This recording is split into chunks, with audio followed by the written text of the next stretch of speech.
చేప ప్రసాదం పంపిణీ కొనసాగుతుంది. తెలంగాణతో పాటు వివిధ రాష్ట్రాల నుంచి ఆస్తమా రోగులు ప్రసాదం కోసం వస్తున్నారు. ఇక మరిన్ని వివరాలు నాంపల్లి ఎగ్జిబిషన్ గ్రౌండ్స్ నుంచి విజయ్ చెప్తారు. ఎగ్జిబిషన్ గ్రౌండ్లో ఉదయం ప్రారంభమైనటువంటి చేప ప్రసాద పంపిణీ నిరంతరాయంగా ఎలాంటి అవాంఛనీయ సంఘటనలు జరగకుండా కొనసాగుతుంది. పోలీస్ సిబ్బంది కానీ, ఇటు బత్తిని కుటుంబ సభ్యులు కానీ, వాలంటీర్స్ కానీ వచ్చినటువంటి వివిధ రాష్ట్రాల నుంచి వచ్చినటువంటి ప్రజలకు ఎలాంటి ఇబ్బందులు కలగకుండా అన్ని చర్యలు తీసుకొని తొందరగా ప్రసాదం ఇచ్చి వారిని పంపిస్తున్నారు. ప్రస్తుతం మనం చూడొచ్చు, ఉదయం కొనసాగిన రష్ మాత్రం సాయంత్రం వచ్చేసరికి కొంచెం తగ్గిందనే చెప్పొచ్చు. దానిపైన మనతో మాట్లాడడానికి బత్తిని కుటుంబ సభ్యులు ఉన్నారు. వారి మాటల్లోనే అడిగి తెలుసుకుందాం. చెప్పండి, ఎలా ఉంది? ఉదయం చూస్తే భారీగా రష్ కనిపించింది, ఇప్పుడు వచ్చేసరికి కొంచెం తగ్గింది. చేప ప్రసాద పంపిణీ రేపటి వరకు కొనసాగించే అవకాశం ఉందా? ఇప్పుడు ఏ విధంగా దీన్ని ముందుకు తీసుకెళ్ళి? మార్నింగ్ బాగా వచ్చిన వాళ్ళంటే ఇన్ని రోజు నుంచి వస్తుంది తెలిసిన వాళ్ళకైతే మార్నింగ్ చాలా క్రౌడ్గా ఉంది. ఇప్పుడు కంటిన్యూగా నాన్ స్టాప్గా రన్ అవుతూ ఉంటుంది. అది మీకు లెక్క తెలియదు, మీకు కాదు ఆ రన్నింగ్ పబ్లిక్ది తెలియదు.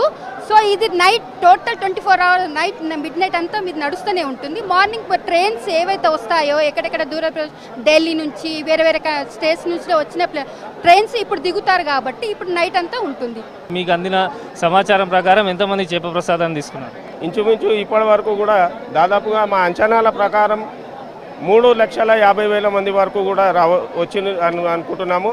అయితే ఇది ఈ ఉదయం 8వ తారీఖు ఉదయం 9 నుంచి 9వ తేదీ ఉదయం 9 వరకు ఇక్కడ ఎగ్జిబిషన్ గ్రౌండ్స్లో ఇస్తాము. దాని తర్వాత దూద్బోలి ఓల్డ్ సిటీ మా ఇంటి దగ్గర ఎవరైతే దూర ప్రాంతాల నుంచి వచ్చిన్నారో వాళ్లకు ఏది కాదు అని అనకుండా ఎప్పటి వరకు అయితే 10, 11, 12వ తేదీ వరకు ఎప్పటి వరకు అయితే చేపలు అనేది అవైలబుల్గా ఉంటాయో మనకు అప్పటి వరకు కూడా ఇస్తూ ఉంటాము. ఎలా ఉంది తెలంగాణ ప్రభుత్వం నుంచి సపోర్ట్ కానీ, పోలీస్ నుంచి సపోర్ట్ ఏ రకంగా ఉంది? బ్రహ్మాండమైన సపోర్ట్ ఉంది ఈ యొక్క చేప ప్రసాదం కోసం. అయితే అదే మనతో మాట్లాడడానికి మరికొంతమంది కుటుంబ సభ్యులు ఉన్నారు. ఎలా అనిపించింది చేప ప్రసాదం వేస్తుంటే చిన్నపిల్లలు వాళ్ళు వీళ్ళందరూ వచ్చి ఎలా అనిపించింది? నాకు అయితే సేమ్ ప్రౌడ్గా ఫీల్ అవుతాను. ఎందుకంటే నేను ఎక్కడికి వెళ్ళి ఈవెన్ టు కాలేజ్కి వెళ్ళి టీచర్స్కి చెప్పినా కానీ they will give respect to us allot.